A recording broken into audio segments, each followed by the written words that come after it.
everybody. Welcome back to another episode of the Justus Podcast. I'm here joined with Evdawg, Top 26. We also got ourselves another guest this time, that being the Tinfoiled Jester. How you doing? Hello again. What we doing today? And this time we've got ourselves a new episode worth delving into. Of course, if you might have known these three subject matters, you might find the Twitch logo to be a little out of place. Well, unless you've seen the trailer, then that connects to something we'll be discussing at the end. But let's delve into episode 5 of the Justus Podcast, starting with Alita Battle Angel. Now, this movie was released back in 2019 for the 20th Century Fox lineup before Disney bought the company. Everyone pretty much enjoyed the movie, although there were a couple of individuals that thought it to be relatively lackluster because of a certain movie that was out that they much preferred to simp, but as for later. But in October 2020, the movie has now come out for theaters, and it's finally great to see what Alita Battle Angel has to offer as a re-release. It especially helps us with giving it a second chance for those that have not seen it a while back or want to give it a new shot or a new idea of what they missed out on or thought in the movie now. So yeah, new idea on what to think about with Alita Battle Angel, if that makes any sense. So what do you guys think of Alita Battle Angel back in February 2019, and what do you think about it now after rewatching it, whether it's for re-release or on home video? I'm being honest. I didn't even watch it when it originally came out. When I saw that trailer for it, I thought, oh, okay, this is going to be another stupid, heavy CGI movie. And then I was on a plane and it was on and I was like, all right, you know what? I'm in the mood for just a action movie. So I watched it and I was wicked shocked. I didn't expect it to be as good as it was. It wasn't anything wasn't anything amazing, but on when you're just looking at it, it doesn't look like it's anything special. But there's a really good story there, and the special of the CGI. I'm not a big CGI guy, but I gotta say, it looked really good. I forget who the director was, because I know he's known for Roberto Rodriguez. Yes, exactly. Yeah, he's known for tossing in some violence. It's PG-13 movie, but there's scenes in there where I'm like, Jesus, yo, really? 13. It's so borderline. Yeah, I get it because it's they're androids almost, so it's not real blood. But sometimes one guy gets cut in half. They sliced it. It shocked me. And then the story was good. I was interested in who she was, and then we found out who she was, and then there was a whole, not really backstory, I'd say, but they were clearly setting it up for something more in the future, which is why I still don't get why we haven't gotten a greenlit sequel, but more on that later. Yeah, exactly. But overall, it was nice to rewatch it again too. I forgot the characters. It's got a good cast too. They had Mahershala Ali, Christoph Waltz. I'm really surprised they were able to get all these people. And then recently, I find out that it's all based off of an anime, which I didn't even know. But now, looking at it, it's oh my god, it totally makes sense. It feels like an anime. Such an anime thing. And then I thought the story was going to be wicked generic too, and with the whole boy, Hugo, I think his name was. Yeah, Hugo. And I was like, all right, I really don't care about this guy. And then he gets into trouble, and then the very end of the movie, it's oh, all right, they're going up to the top city, this is what we've been waiting for, and then it all goes to shit. The guy presses the spinning blade, and it chops off all the limbs of the boyfriend, and then she's holding on to just the rest of whatever part of his body he has, and then he ended up dying. I was sure she was going to save him, but he ended up dying. So it's That's a huge. I don't Plot know. point. He ended up dying, but yeah. Oh shit! Really? I think there could be more theories about it. Oh my god! See, I didn't even think of that. Oh my god! So maybe he's not. All we saw. You're right. He falls. Yeah. He just falls. Damn. Fucking, you're right. Since it's an anime, that could totally be something. Speaking of You anime, never know. like compared to a lot of and then anime adaptations, Bro, what were you gonna say?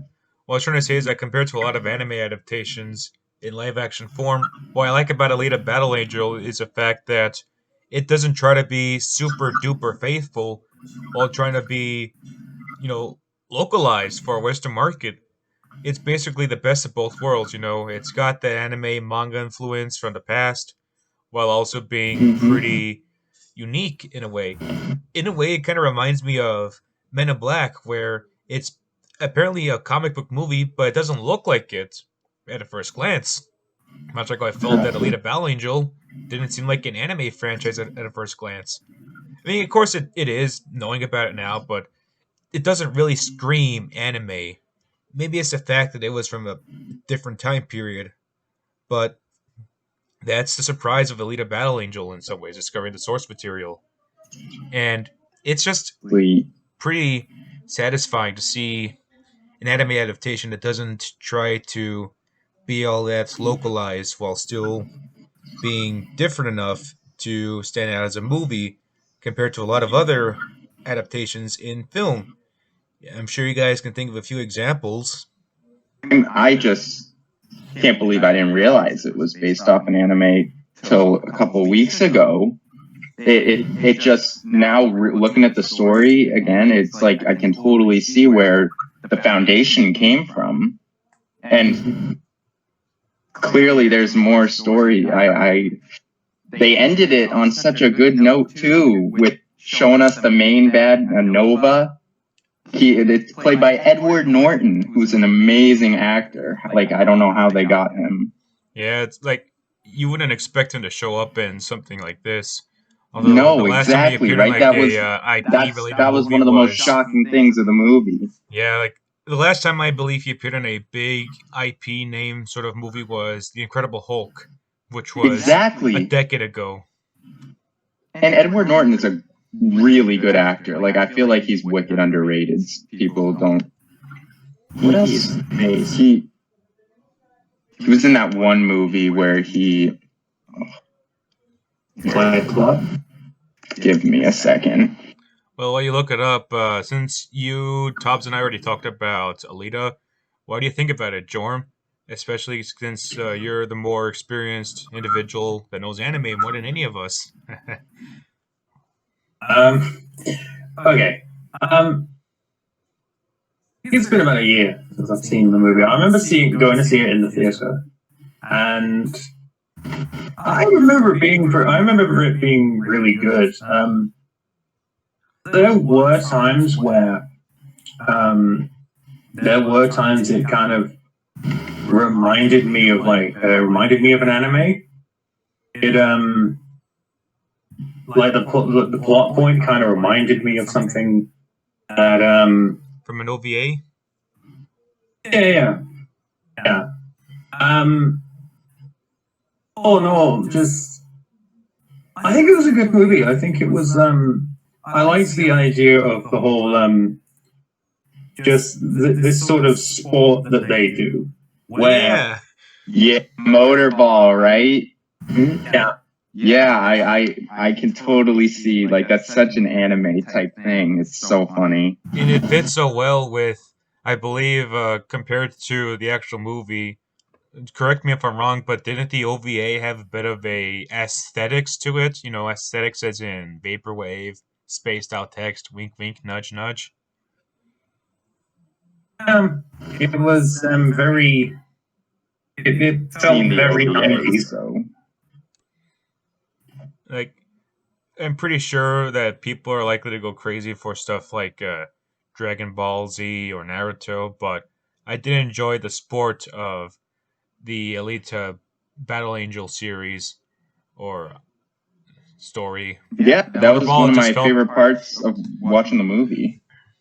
Was the motorball part? I thought that was so inventive and creative, like a new way of like the pod race in Star Wars almost. I guess I would compare it to just something new and creative of like taking a sport and then adding a weird and crazy twist to it.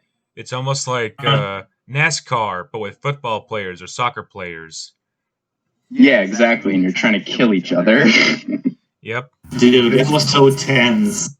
So I was so tense, and the scene was so intense. And Yeah, it's done well. I'm telling you, like I can see they like actually like I feel like with more normal like big blockbuster action and CGI movies, they don't really care about the plot. It's more like visual spectacle.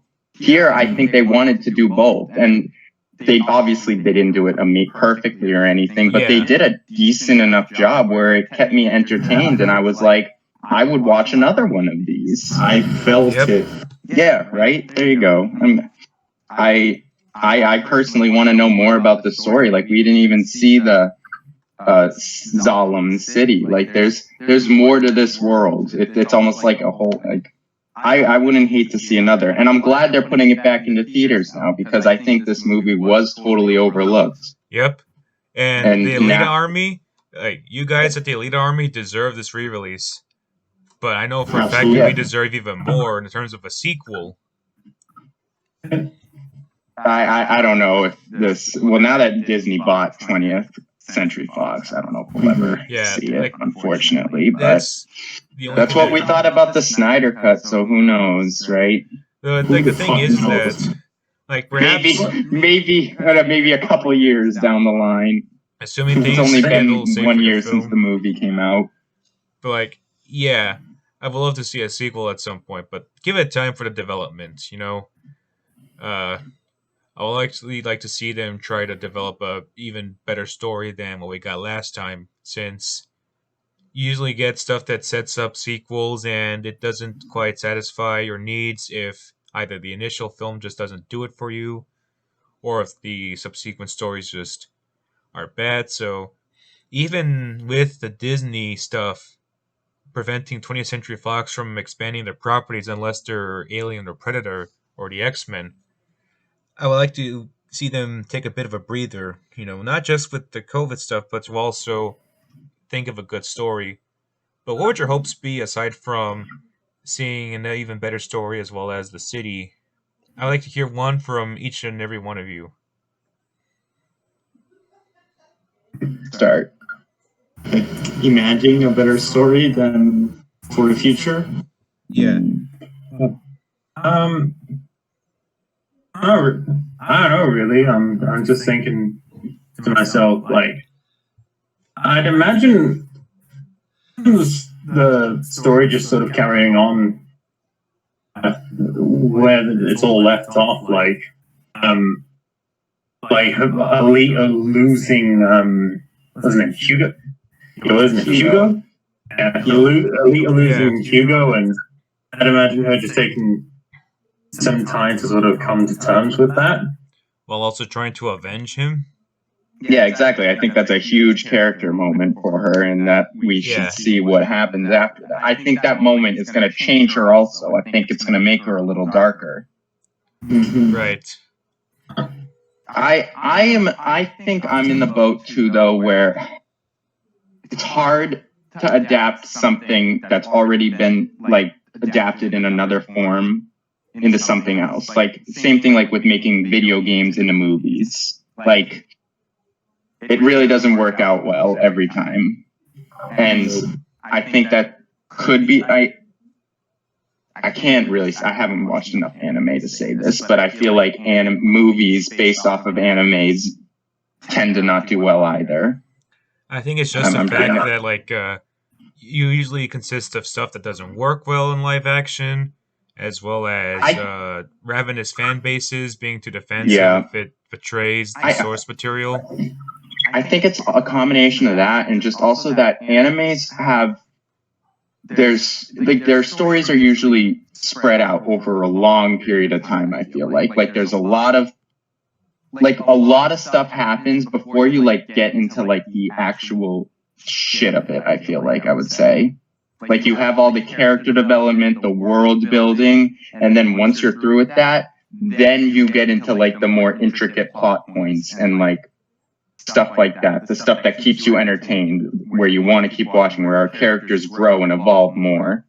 With a movie, I just don't know if you can get all that in one movie.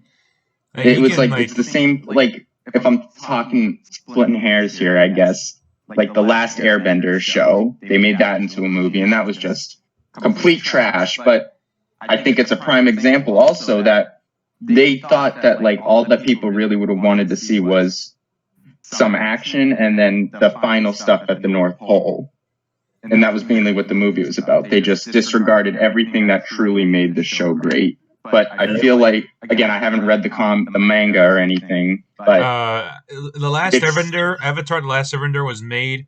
It wasn't really an anime. Like it looks like one, but I believe it was. No. I'm talking about Alita now. Oh. I was just using Avatar as an example. I was about to call you on that because. No. God, no. I don't know how well Alita. Go on. What were you going to say? Oh, I was just gonna say, like, I agree with that. I think that when people, like, when some of these like directors and studios try to put together like a sort of an anime adaptation, another more recent example of this would be like Ghost in the Shell, where they essentially said like, oh, look at this, like maybe we can just like make a kind of action movie out of this, but what really isn't explored is all that much when it comes to adapting these things to like a live action movie. Is like they don't really explore like the themes and the philosophical makeup of what makes that story great. Because these directors take their own vision to it, and that's fine. But there is source material that you should use to your benefit as well. And some people totally overlook this, and then these big movie companies get the rights to like animes and video games, and they think just because there are these wicked popular animes and video games that people will just go see a movie about these characters. Yeah. They don't care about what's in it, and then they just they sell it off to a random director, and then they get like I think the best example I can think of right now is what's happening with the Uncharted movie.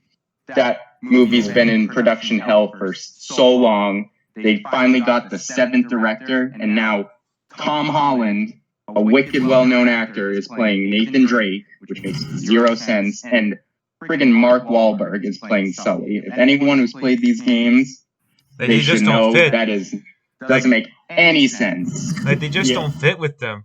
Plus, does Uncharted even need a movie? Especially considering that the games are already cinematic enough. Like exactly. Maybe it's just me, but I can't really get into most video games. I get why people want it. It makes sense. People want more of like things they love. Like same with the Tomb Raider movies. I would say you can talk about the ones with Angelina Jolie or the new one with Alicia Vikander, I believe. Yeah. And it's like they're entertaining, but it's like that's all I think that directors and like big studios feel that they can do, which I sort of agree with because there's a lot more. When there's source, it's just harder to translate it when it's already been done. Like my takeaway was that it just doesn't feel that necessary when something like Uncharted was already cinematic enough.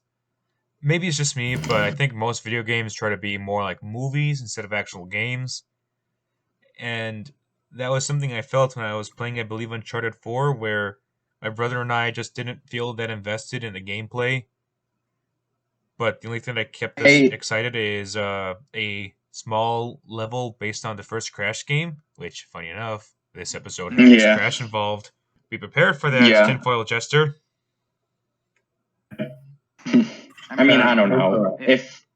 I guess overall, it was nice to revisit Alita. I thought it was definitely one of the better anime or video game movies out there, especially since finding out it was based off an anime. I think there's definitely potential to do another one, and it just depends if they probably won't. But overall, I guess if we were ranking this movie out of 10, I'd say 7, I think is fair.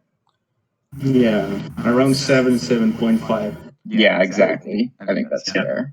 Because the story's definitely not the strongest, but the characters aren't bad, actually. I really liked, I ended up digging the characters.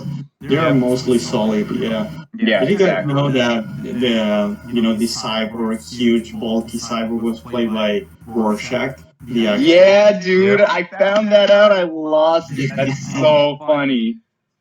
I couldn't believe it. It didn't We even got cross ourselves my 2 mind. comic book characters, or 2 actors associated with comic book characters in this movie. That's just amazing. Yeah. I mean, the other guy is the guy from Deadpool as well. True. 3. Ajax or whatever. That makes 3. Yeah, there you go. Like, it's always I nice can to see. Sorry, I just want to say, like, from what I can see, like, there's 3 series around Alita, which there's 3 things of like source material that the next movie could be based on, because the actual manga by itself is called Battle Angel Alita, and then it was followed on by 2 installments called Battle Angel Alita Last Order and Battle Angel Alita Last Chronicle. So they have no shortage of source material, let me say that. Yep. Okay. It'd be great to see So that it's happen just with up to Disney. 20th Century Studios and Disney. I'd most certainly like to take that instead of a sequel to that one MCU movie from 2019 that was taking away all the attention and bought out seats. But yeah. I'm sure you guys know the name of it. Let's see if everyone else knows the name about it in the audience. Wonder Witch. Like, yeah. Alita Battle Angel is a good anime/manga to adapt.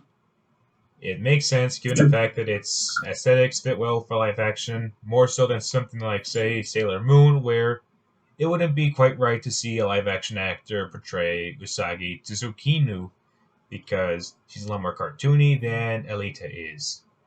Yeah. But Alita did the one thing that I've really missed about a lot of movies that I've seen over the past decade, and I think they've done the most fundamental thing that I believe I can ask from anything, and that is it told a good story.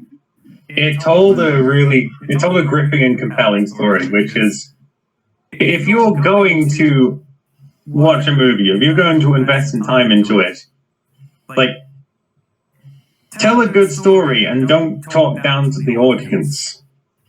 Exactly. I would agree. Exactly, and I don't think Alita did that. I think most movies do that are based off of these anime and video games.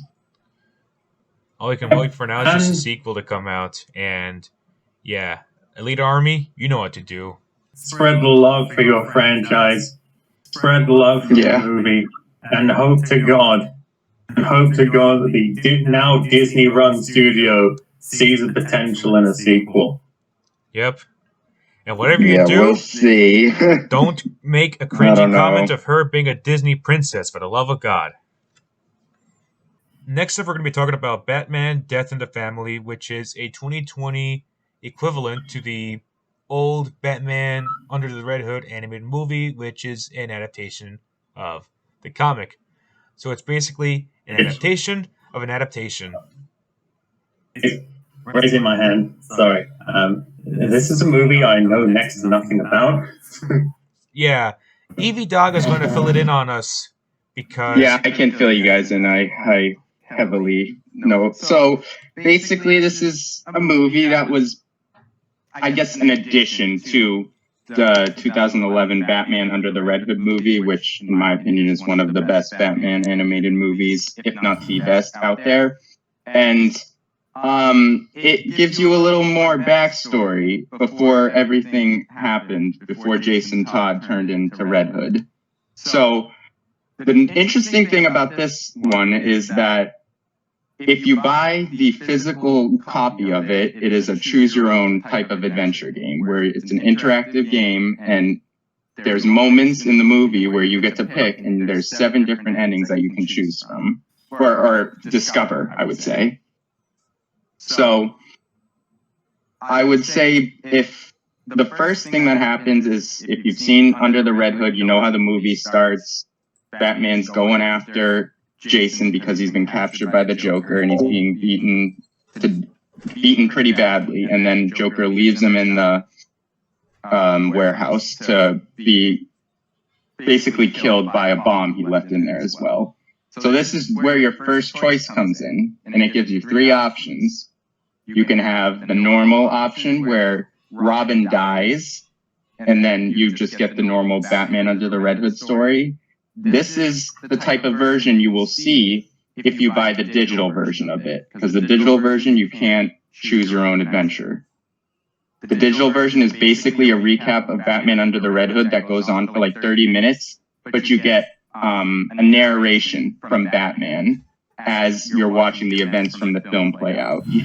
So as you like watch it all, he's just like, he's talking about like, oh, there was something interesting about this person. Never had I faced a foe who could like, it was interesting to get his point of view on the whole movie. I thought that was a very nice little addition, but all right, let's get to the good stuff. So the best option I found is that Batman saves Robin. And what ends up happening is that Batman saves Robin, but ends up dying. Ooh. And yeah, so he dies. Before he dies, he's like, Jason, promise me that you will always do the right thing and you won't go after and kill the Joker for revenge. Like, promise me. And so then Batman dies. And then you are given the option to either catch the Joker or to kill the Joker. Whoa. Honestly, So- that's honestly better than just ending the movie right there.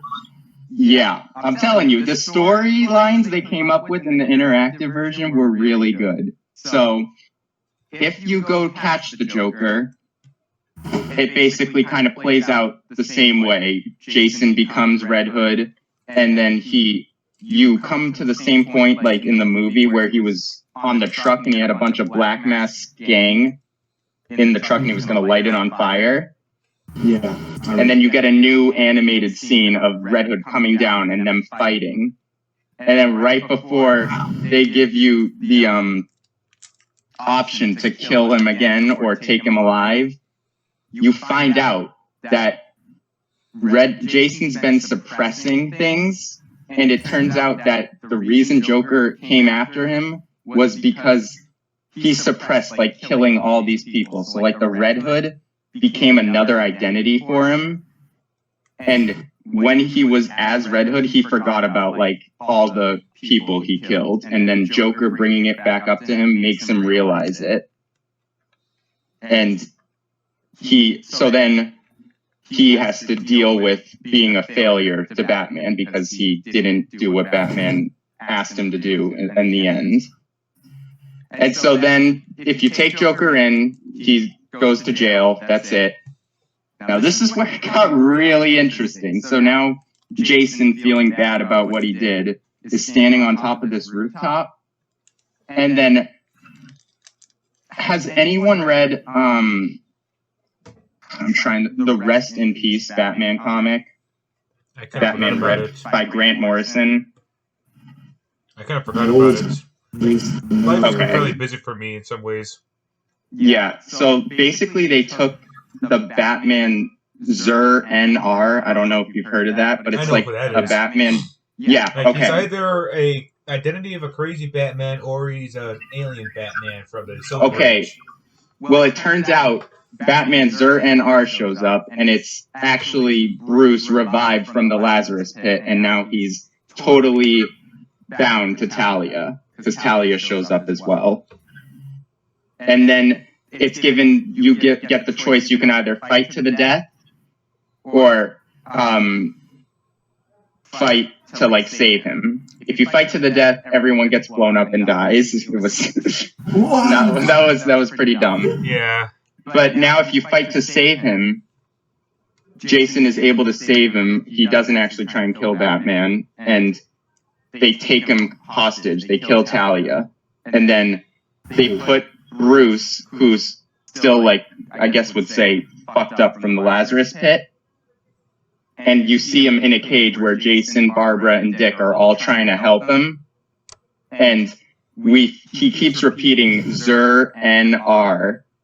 And then it zooms in at the end, and you find out that the reason he's repeating that is because those are the last words his father ever said to him. It was when they were coming out of the movie, and he's like, they would probably throw someone like Zorro in Arkham. Zorro in Arkham is Zur-En-Arrh. Wow. Mind-blowing. You know, they should have scrapped that first option and just called him a simp and end the movie there. They had some really good like ideas. The stories are not bad at all. And then there's another one. So, all right, that was those ones. I want to. So if you go after and want to kill the Joker instead of catching him, this is what Jason. You end up seeing Jason. He's like been talked by the Justice League. They show up and try and console him, telling them stories about Batman and like how he worked with them on the Justice League. And then he goes to a diner. Is it like archive footage? What? Is it archive footage that they use, or is it new footage? No, this is all new stuff. Yeah, it was all put in the movie. Like, it's all new animated stuff. All right.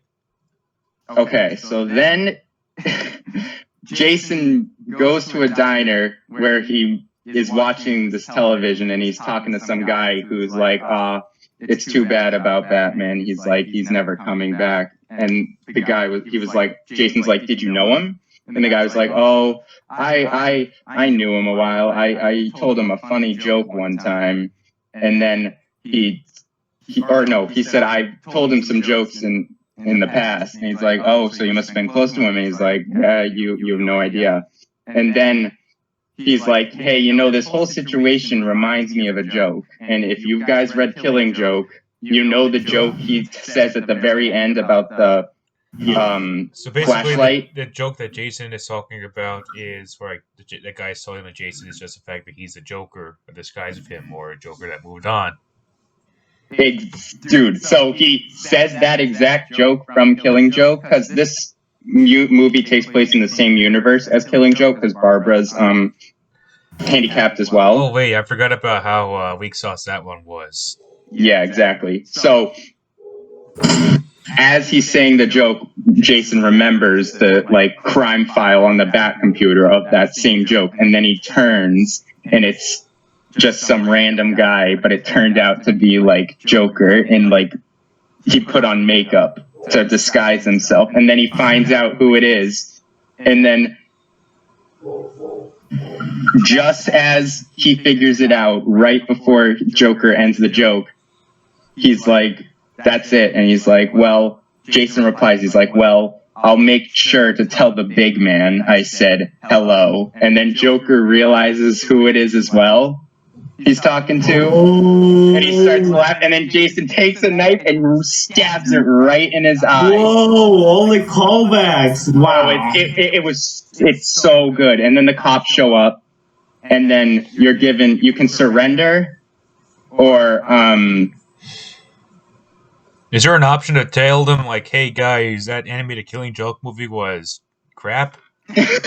Like, I know this isn't the movie that we're talking about, but, like... If I'm being honest, like, Jason Todd, like, obviously when he became Red Hood, to me, he's honestly a character to me, like, in terms of how good he is. rivals Batman himself. Yeah, Yeah. I agree. Totally agree. And I think this movie really showed that because there's these other instances, especially when. So after he kills Joker and then he ends up attacking the cops instead of surrendering, he becomes Red Robin, who is this murderous vigilante, basically just trumping on everything Batman taught him. And so then you get this new fight. You've probably seen the trailer where Two-Face shows up. And Two-Face is important because in this universe, Two-Face killed Jason's dad. Yeah. So then Jason gets hit by this thing while he's fighting Two-Face, and then they're given a choice where you can have Two-Face flip the coin on the good side or the bad side. Now that is honestly I know, it's kind of funny how it's pretty much your Two-Face in this video or movie. Yeah, so It's just a realization I made. So I did the landing on the scratch coin first, and it turns out that you would think Two-Face would kill Jason, but instead he's like, I'm gonna leave you here like this, knowing, because what you have become now is like the biggest disrespect to Batman that you ever could have become. And this basically like breaks Jason down, and like he realizes that Two-Face is right, and then the movie ends with you being reminded that he is a failure to Batman because he wasn't strong enough and he let revenge take over and beat him. Now, on the other hand, if you have it land on the good side, Two-Face decides what is good for Gotham as the judge is to kill him because he's been going on a murderous rampage and killing all these people. So then, right before, Red Robin knocks the gun out of Two-Face's hand, and then a kid shows up, and he's like, don't shoot Two-Face, please, I'm begging you not to. And then this kid makes Jason realize what he's done, and he starts to go on the right path, and he spares Two-Face. And then you find out that this boy who came up to Jason ended up being Tim Drake, and then the movie ends with Jason becoming the new Batman and Robin being a new Tim Drake, but he's called Bat Kid. Wow. Yeah, so Best and name ever. yeah, not the best. That one I wasn't too pleased with. That I liked everything leading up to it. Okay. This was the weirdest one in my opinion. This is the last one too, I would say. The last one is Robin Cheats Death, which is where he gets caught in the original explosion, but he survives. Mm-hmm. And he's damaged. He gets really physically damaged, and mentally he gets like all fucked up because now he has this ideal of that he hates Batman because it's like Batman's fault that he's now ended up this way. And so then he goes out dressed like Hush and starts killing people. And he dresses up like Hush just to spite Batman. Does he call himself Red Hush?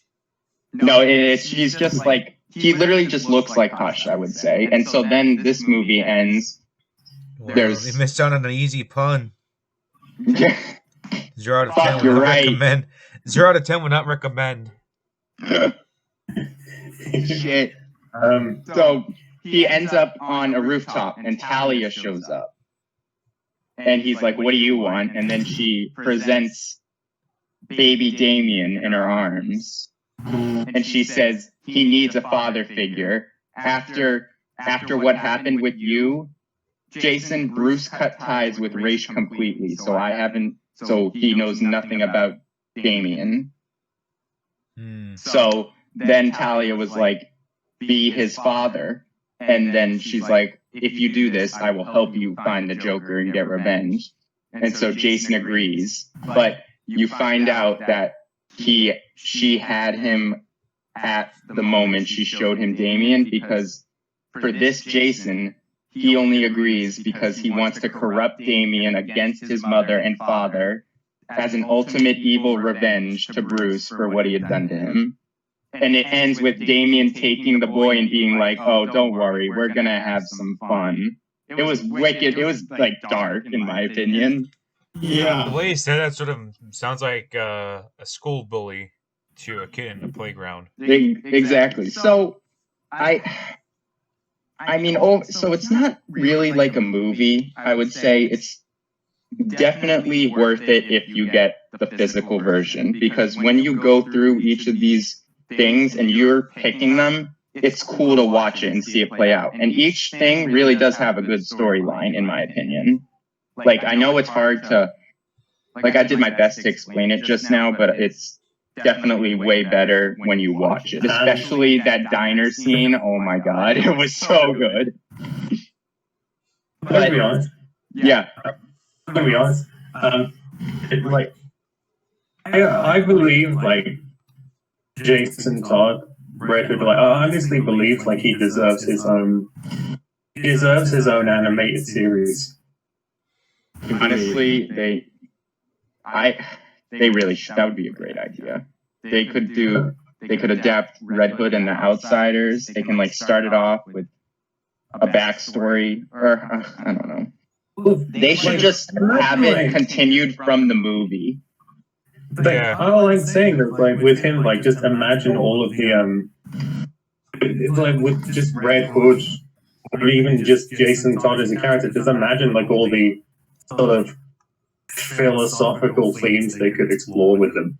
Exactly. Is it right to take a life? Yeah, see, that's exactly what they did in this Death in the Family movie, which I really like, because it was like a lot of Batman's ideals, and it's like you saw the relationship they had and how Bruce talks before Bruce dies. He's like, finding Dick, finding you, finding Barbara, they saved me. Like, I want that for you, son. Please, like, it was really well done. And then it's also just like, if you save Robin, I remember how shocked I was when I hit save Robin, and I was like, oh my god, I just killed Batman. But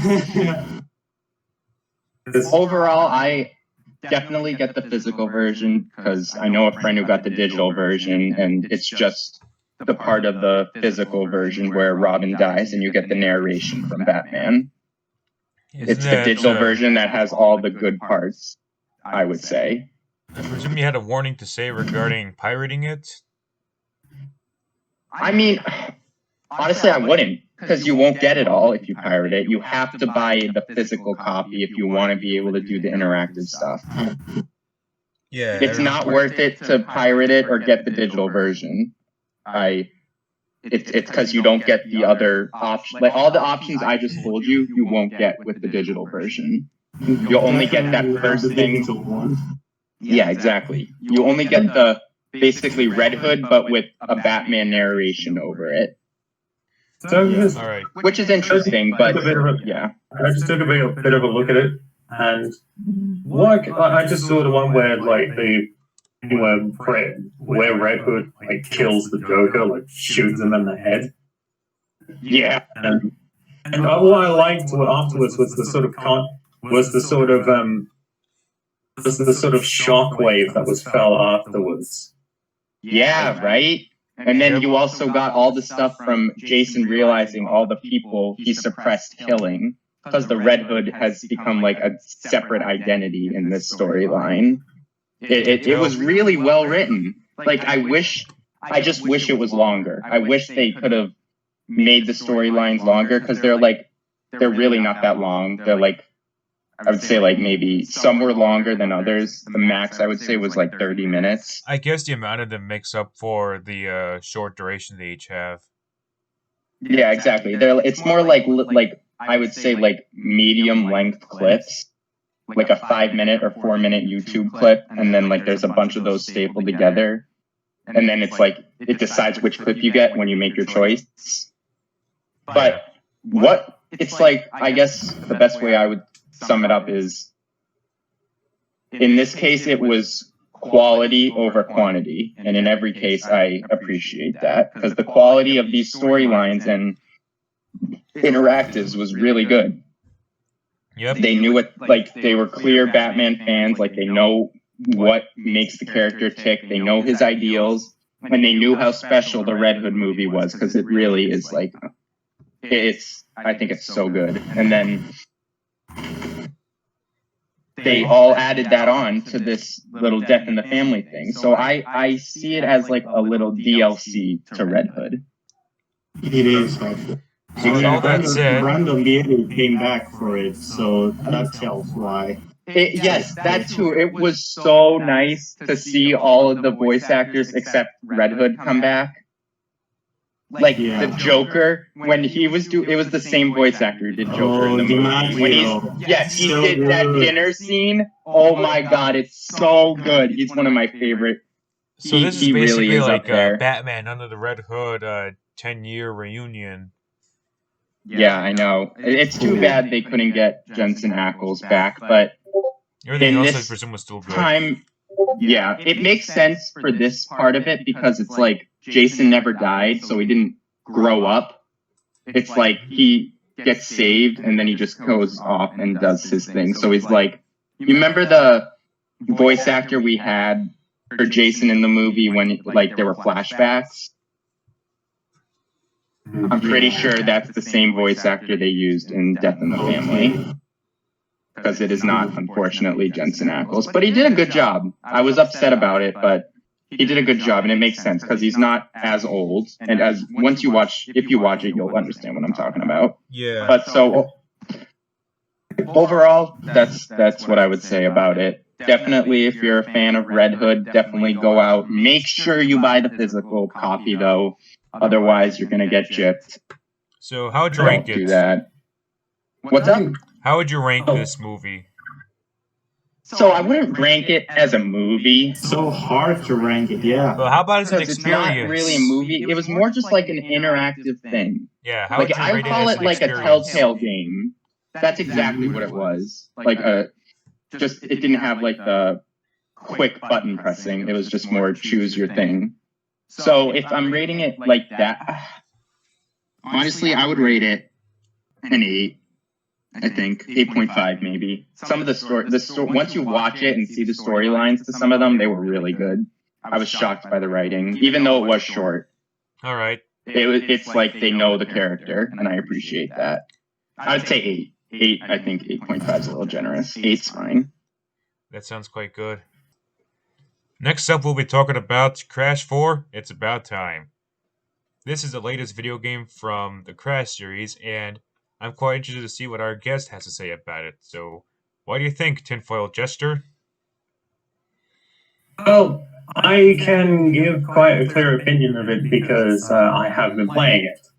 And in all honesty, I would say that it is, in my opinion, possibly the best game in the franchise. Ooh. Whoa. Quite a statement.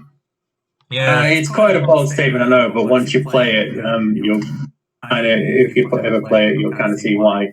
Basically, so I guess I should try and put the story in as and make it as the summary as spoiler-free as I can. Just give you like the basic sort of premise. So, so the story continues directly after Crash Bandicoot walked. And what happens is that Neocortex, Entropy, and Uka Uka are trapped in the sort of in the time of the dinosaurs. And they spend roughly about a decade trying to get out. And Uka Uka opens this rift, this sort of rift of like time and space. And so what Entropy and that decide to do is that they would try to conquer the multiverse. That's quite a big leap. Yeah. Whoa. And so upon hearing this, upon hearing about this, Aku Aku decides to wake up Crash Bandicoot and basically say, Hey, Crash, we gotta go. Something bad's happening. Yep. And it's ill, and so from that point, the whole thing is just basically Crash and Coco have to stop their old enemies from taking over the multiverse. So that's basically the most spoiler-free premise that I can give. What would you say is your favorite part about the game then? Yeah. If we're talking about like mechanics wise or like Mechanics wise, character wise. yeah, all the anything above. that's new to the series. I think let's go over a thing one at a time. So you got the Crash and Coco if you choose to play as a, but these two basically play the same. It's like with these two, it's like the basic core gameplay from what you would expect from Crash. Sort of Like classic jump old and style gameplay with the platforming and smashing the crates and all that. love that. Yep. Especially like the sound you get from eating the fruits. I forgot what the names are, sorry. So that is very much intact as much as ever. Although I would argue it's a lot harder because when you, like some of the crates in the level I should probably explain this first. In each level there are 6 gems to collect. And one of them involves having to smash all of the crates. But this can be quite difficult at times because there are crates that are hidden within the level that you will never be able to spot unless you properly look around. They are in places that you would never even think about looking. So it's pretty much a challenge of just looking your hardest because, like, okay, sometimes it might be cryptic depending on the level, but I have a feeling that it at least encourages you to keep on searching.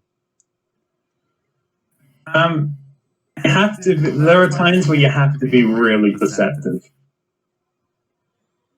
And there are times where the crates can be really risky. And what I mean by this is that if you fail to get the crate, you fall off the level, you fall and you die.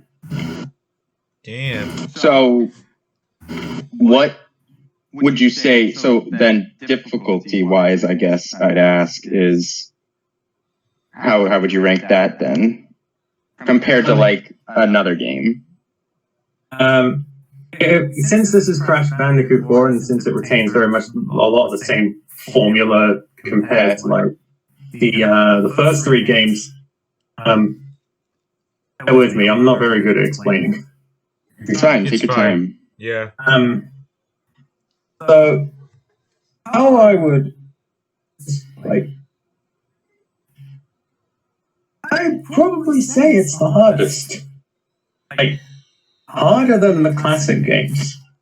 It's kind of interesting too The because reason I say this is because, like, on a casual run through, you're fine. But where the real challenge comes in is when you're trying to 100% the game. Yeah. Okay, well, I feel like there's challenge every time you try to 100% the game, so yeah. the fact that it's a little harder It's just than ridiculous. yeah, like, Well, that's because you have to find all the shit hidden, right? So that's what's going to be tough about it. I think There's even a point where you have to get one of these sort of colored gems. Okay. And the only way to get this color gem, I believe it was the blue one. And the only way you can do this is you have to go through this entire level without smashing one crate. You can't smash one. really. See, all right, so then I have another question for you. Is this a case where the difficulty adds to the fun value? Or, like where you want to keep coming back and trying, or is it eventually where the difficulty's like, screw this, I'm done, I can't do it, it's impossible? What would you? I keep coming back. I mean, Okay. I keep coming back because the game by itself is like it's that much fun. I mean, I'm looking at stills of the game right now. I gotta say the imagery looks so great. The animations look so crisp and clean. Like it looks like they've done a really good job on this one. But have you seen anything relating to the mechanics? Okay, so we move on to some of the other characters. The next character I'm going to talk about is Tawna. This is an alternate version of Tawna, and the best way I can describe her gameplay is kind of sort of like Prince of Persia. That's unexpected in terms of a comparison. But go on. And I guess the best way I can explain it is that it involves heavy use of a grapple to get to places. Just basically that. And I don't know, just kind of using the environment to your advantage. There are places where you can just jump wall to wall, and what would you? Has anything been added, or has anything stayed the same from the other games? Like, are there any new additions? I know they always have something new. That's one of them. Game. That's one of them. You couldn't really play as a character like Tawna in the previous games. Like, you could only play it if you played like the original PS1 versions of the original trilogy. Then the only character you could really play as up until Warped was Crash himself. Then there were certain levels in Crash Bandicoot Warped on the PS1 where you could play as Coco. I'm pretty sure the other games have like different mechanics of gameplay, like riding on an animal or a vehicle. I don't remember. Wait, could you iterate that, please? So, like, I'm pretty sure even, like, before Warped, and I presume within Warped as well, there were levels that required you to play in a specific way, such as riding an animal or a vehicle. There were a couple of things where you could do that, and I believe there was one where end up riding. I think it was like one where you ride this ride on the back of an animal, and you have to avoid basically anything that you could hit. So kind of like what happened in the original trilogy, I guess. And I think another example I can think of with the gameplay that Tawna adds is the way the new characters in Spyro 3 play. Yeah. Familiar with that one? Yeah, it is. It's kind of essentially like it is a bit like that. Just something that adds a new layer to the game overall. Yeah.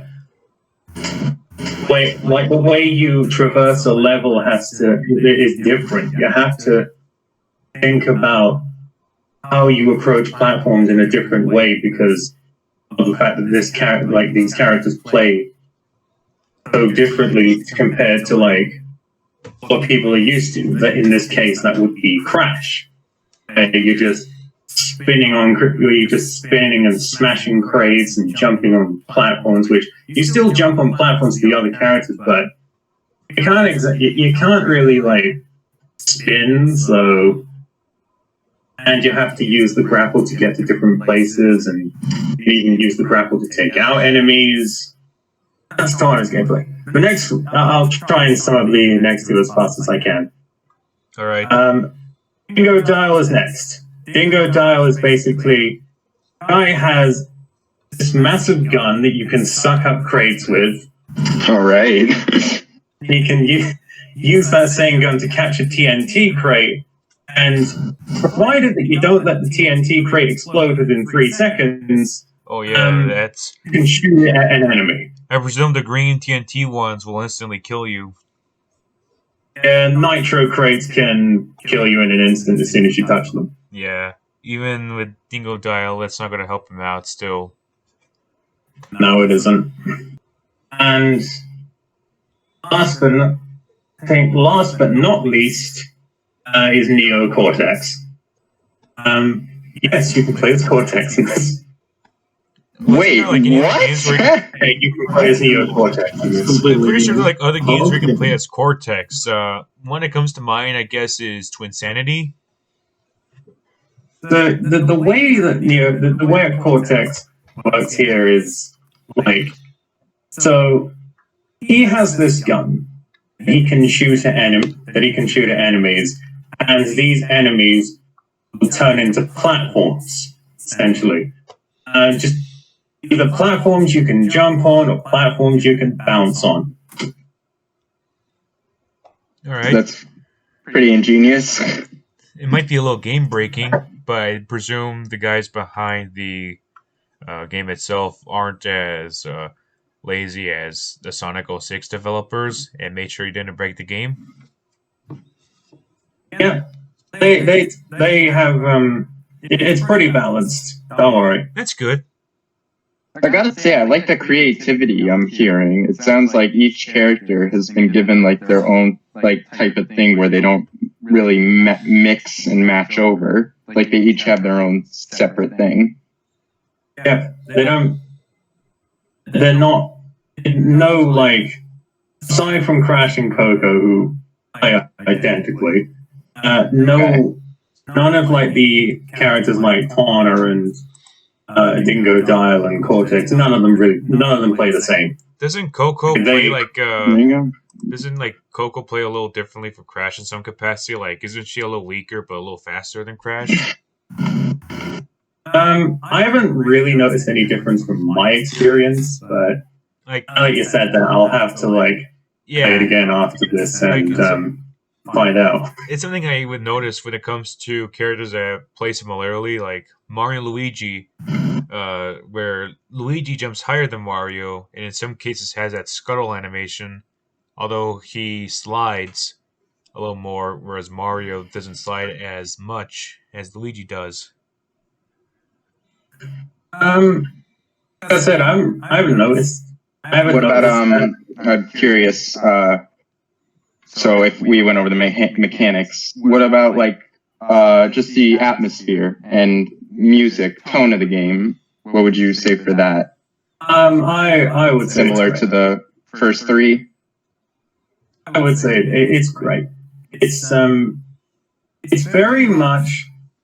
It feels new because like it's an entirely new developer. This game is developed by a company called Toys for Bob.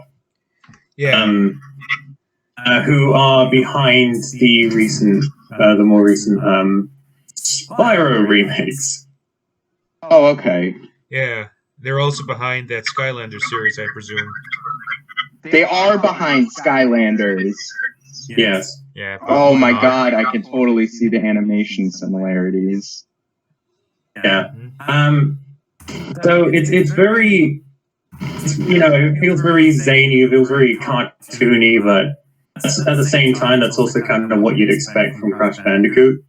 Because I mean, Crash Bandicoot is very zany and cartoony. yeah, every type of game has their own sort of tone. I don't expect that. I feel like that's what you would expect from a Crash. But like, I would say more question I was trying to ask is like, how does the overall tone of the game? How does like the music and does the atmosphere and music? Sorry, I'm trying to think of the word. Does it does it tickle your fancy? Does it like?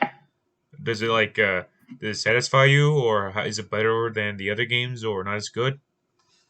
I think it's as good as the other games. I think it's great. It's very much in line with the other games, which is good because I'm a stickler for consistency. Yeah, it's all you can ask for, basically. Right, so and then you said this was the best out of all four. Yes. Wow. So if you were ranking it on a one to 10, what would it be? I'm curious also to know then what would you rank the others as well? Crash. So if you were gonna rank the fourth one, what would it be? Okay. Okay. Just I'll go through them in order. Right, like Crash 1, 7 out of 10. Crash 2, 8 out of 10. Crash Warped, 8 out of 10. Crash 4, I'm giving it a 9. Not bad. Of course, I'd like to ask you what your thoughts on other Crash games, but we might be a little longer than we'd expect. Yep. I will say, unlike if you want a closing remark, unlike Twin Sanity, this one feels finished. Not bad. One thing I'd like to ask you is, would you like to see a Spyro 4 get a treatment similar to Crash 4? Yeah, I would like to see that. I think it'll do good because, like, I kind of like. I hope that Activision keeps doing this. I really hope they I hope they keep up this revival of both Crash and Spyro because there's a huge fan base for both of these series out there, and because of that, I believe I hope they keep up the good work. Is what I'm trying to say. Yeah. I mean, these guys haven't had as much attention for a good while, aside from that Skylanders crap, but, obviously there's plenty of characters that have comebacks, haven't shown up as much. You know, stuff like Parappa the Rappa, or whoever was from that Klonoa game. Because these guys aren't as big as someone like Mario or Sonic or Master Chief, so I gotta give credit to the people behind these new Crash and Spyro games for, like, keeping them alive, basically. Although part of me kind of wishes they were still with Sony. It's kind of amazing because, as it's been mentioned, Crash 4 is like the first original Crash game in 12 years. Damn! That's crazy. Yeah, that's crazy. Son of a bitch! That's insane, man. Yeah. So Crash has been kind of out of it for a while. But I'm glad he's back in a big way. I'd say he's come back like better than ever. And That's Yeah, I remember playing Mind Over Mutant back when I was a child. Yep. I gotta I don't want to remember that one. I can't remember the commercials for it, but my best friend from high school loved it. I just wish I can ask him for more of his experience, but he's currently busy working for our local grocery store. Wait, hold on. So the third one came out in 1998, you said. So do you know how long they've been working on the fourth one? Like, was that always like a rumor, or did that just come out of the blue? I think it's always been a rumor. I don't think it would come like this. I think they kind of wanted. I believe they kind of wanted to put more out there, mainly because of I'm guessing it's because of the success of the Insane trilogy. Makes sense. You read the sort of remakes of the original games. Yeah, and I presume this is sort of like a bit of a soft reboot for Crash, and it's about time it's sort of like this new sort of series of modern Crash. Yeah. Oh my God, I think because they've introduced this sort of multiverse in Crash 4, then there's a theory floating around that basically says all the games leading up to this are still canon. They're just kind of in different universes. That's cool. Yeah, honestly, I'm quite glad That's wicked that smart. despite this being a soft reboot of sort of thing with the Insane trilogy, that there's still love for those that had some sort of soft spot for these other games, even if it's not as prominent as the original 3. Yeah. I think the original 3 was always more beloved than the other ones because, like, they were the ones who kind of innovated I believe they were like the original. First Crash was like one of the original 3D platformers. Of course. Because by the time 1996 came around, 3D platforming was kind of like this new thing. Yep. I just described the way I see him in general. He's kind of like the opposite of Mario in terms of gameplay. Because while Mario is generally quite accessible. Yeah. Crash Bandicoot, like the original ones, have always been really hard. Yep. I mean, it is Naughty Dog, so yeah. They ain't gonna fuck around, that's for sure. And finally, we'll be talking about Twitch streamers, the likes of which have been very controversial, especially in recent years. This was another subject matter that our guest here talked about during the trailer, so why don't you fill us in on that? Well, where do I begin? So, the best way I can start is that streaming obviously is something that has been rising in prominence for a long time, but I don't think anybody back then would have dreamed of a time where it would rise to this kind of prominence, especially the day and age where people are, shall we say, simping for them simply because they exist. Simping. Best examples I can think of is Pokimane and Alinity. So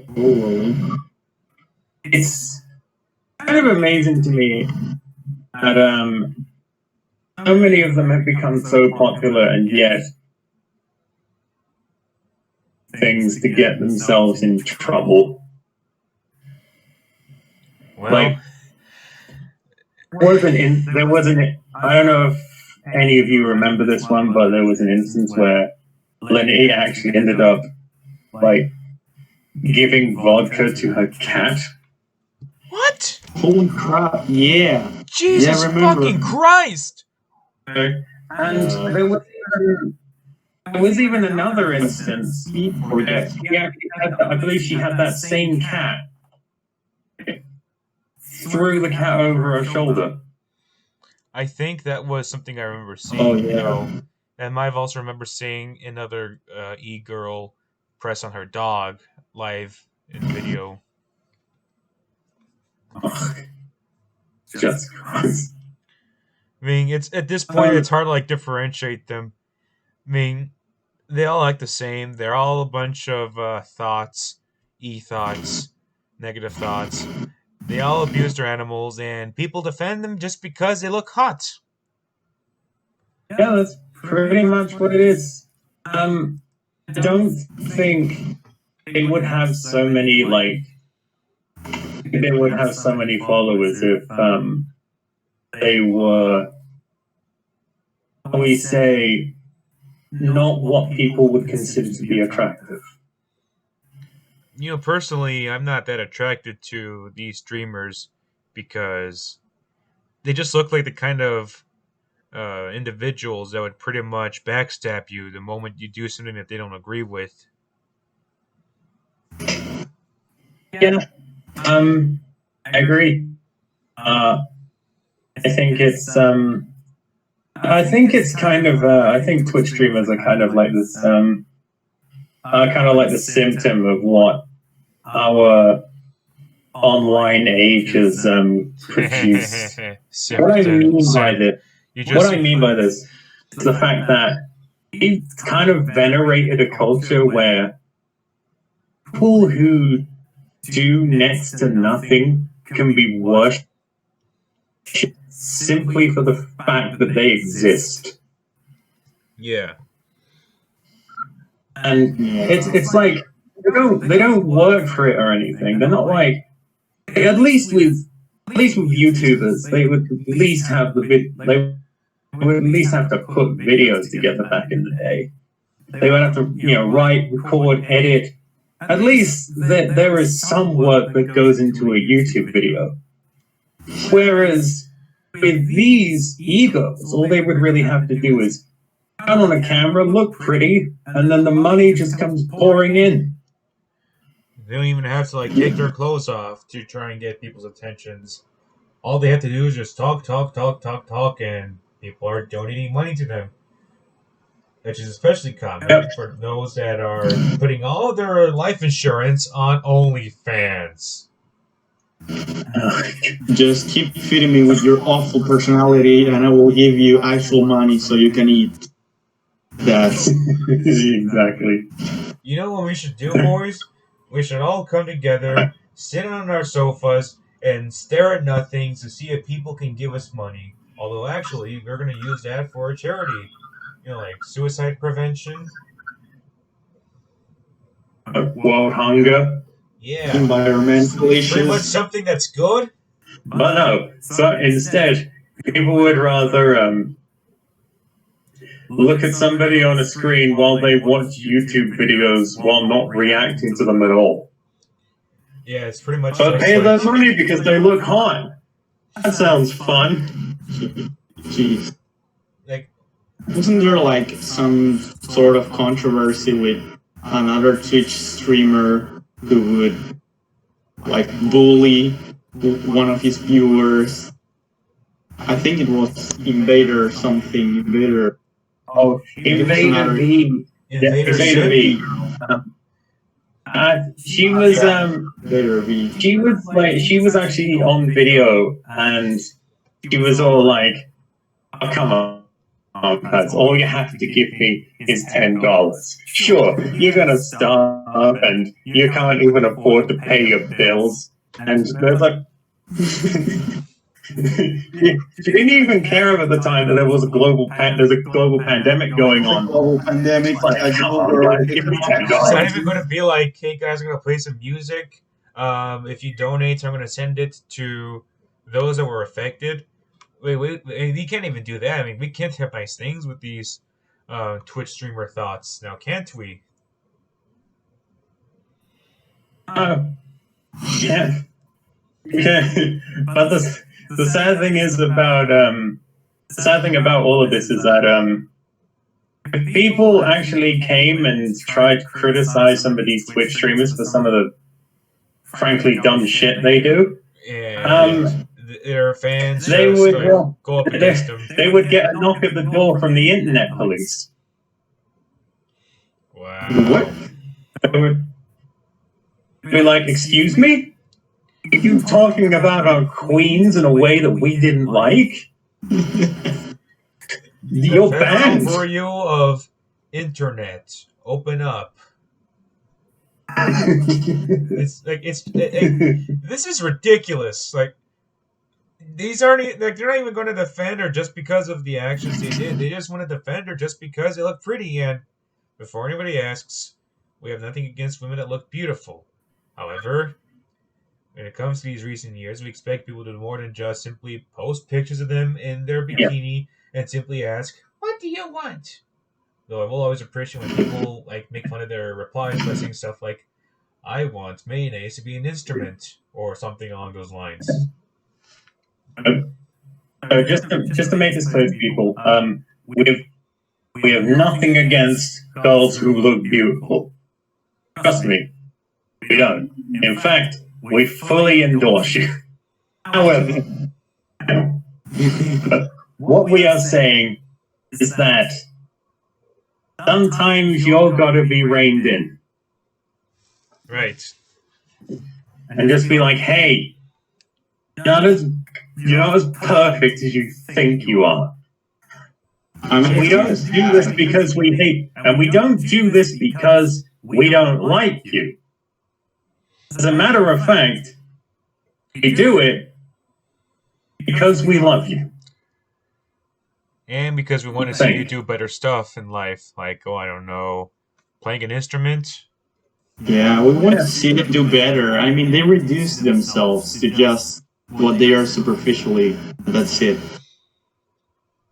That's all about on Twitch with these thoughts, like you say, so. And what's even weirder is the fact that apparently Twitch's staff is apparently almost entirely comprised of people who will turn a blind eye to when a female streamer does something shitty. But when a male streamer does something shitty, they're just banned off the platform pretty much immediately. Why not ban them all? Like, in fact, shut down Twitch. I'll happily buy the website for 5 cents, and it'll be my baby now. I'm going to make it the best way to watch my YouTube videos. And all these e-thoughts are going to be better off learning how to play the guitar and make a new theme song for us all. Yeah, that'd be great. If you wanted a job, ladies, come over here. Come and work for Tinfoiled Media. And the Justus Podcast. We'll treat you good. That's a Tinfoiled Media promise. All you guys have to do is just simply edit our videos. And thankfully, we won't be pretty much in the same level of controversy that two individuals have had, as well as the same sort of controversy that we get from stuff like, I don't know, Rooster Teeth. Ugh, that's another subject matter I want to save for later. But, yeah. That's an interesting subject, but we'll save that for another time. Yes. Like, Twitch streamers, you gotta do better than what you're doing right now. And doing the apology videos the same way people do on YouTube isn't going to cut it. Yes, exactly. So, to finish this off, I believe we need to bring up somebody who, a couple of months ago, maybe 3 or 4 months ago, actually. But anyway, this, I believe, is a problem. I believe is kind of endemic within Twitch, and that is that this guy called Hassan Bukhari, who worked within Twitch's staff, apparently caught begging a small female streamer for sex. Jesus. Like, fucking Christ on the cracker! What the fuck? I was like, Jesus Christ, how desperate does one guy have to be? My God, like this is just teacup levels of bad. They're not only missing a girlfriend, but they're also missing attention. And they're also missing a seat with Chris Hansen on Dateline NBC. He's like, when I said small female streamer, just basically mean one who's not very popular. I don't know, but either way, it's like you'd be like, dude, you're in a position of authority. You're one of the staff within Twitch, so if you're gonna start forming if you're gonna start and try forming relationships with some of the streamers, and it makes them uncomfortable, don't think that's gonna look good on you or the company. Exactly. Hey. So, Mr. Bukhari, why exactly are you texting these streamers? I just wanted some coochie, eh? I could almost expect Chris Hansen to be here with his chat logs, and he could say, I can help you expand your channel if you just suck on my blank. You ask her if she's horny. What's wrong with that? You ask if she does anal. It's a question.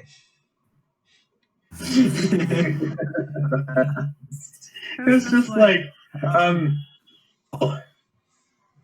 you were going to, if you were going to art schools for this kind of thing, Hassan, maybe you could just be a little more sophisticated. Just a little more.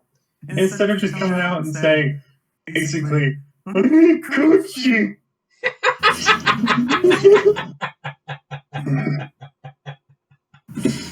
It's like, come on, I haven't touched a girl's ass in 5 years. Get a grip. That's just the same levels of simpiness that we've seen with the fans, all these other streamers. Like, it's like, my God, it's just pathetic.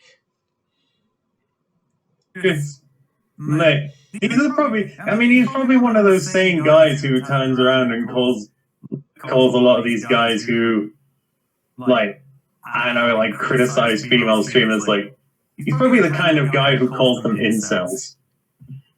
Wow, These guys can't get laid. Oh my God. No. All of you can get laid. Now watch me bother this girl constantly for sex. Jesus, man.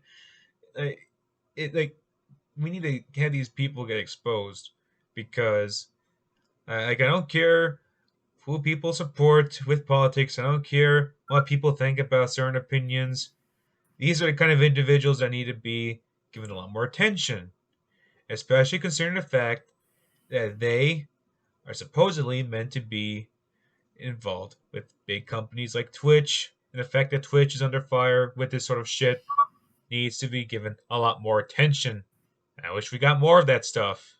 Sadly, the moment I saw Twitch ban Dr. Disrespect, that's when I realized, yeah, this company is going downhill.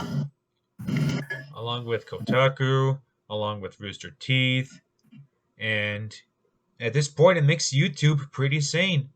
Like, it makes YouTube look like a fucking saint.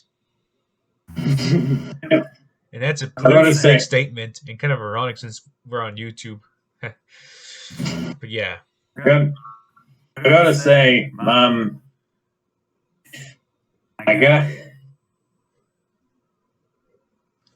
the sea's definitely being polluted this year with all these companies that are sinking.